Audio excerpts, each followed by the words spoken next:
declarar voto.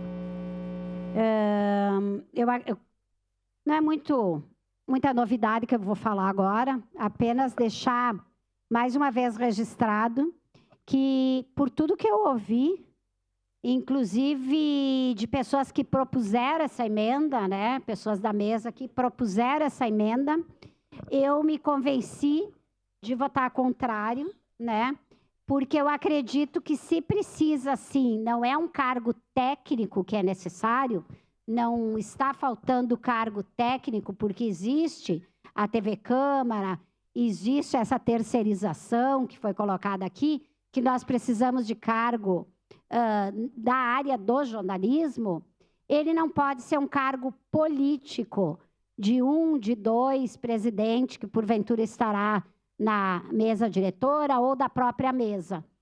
Nós precisamos aqui pensar na instituição Câmara de Vereadores. Nós precisamos pensar na constituição e na continuação de um trabalho que pode trocar mesa, pode trocar legislatura, pode entrar, sair, voltar, vereador ou vereadora, mas que tenha um quadro consistente de funcionários. Então, nesse sentido, eu não sei em que momento, se vai ser possível, mas eu acho interessante a mesa propor o concurso, né, aqui para a Câmara, não só desses cargos de jornalista, mas de outros também, que eu já citei aqui, mas tem outros.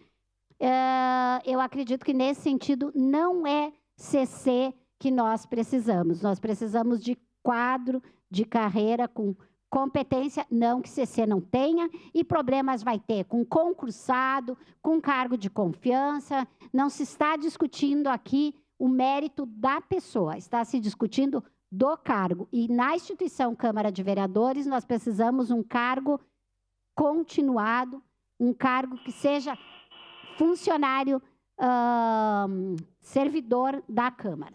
Obrigado.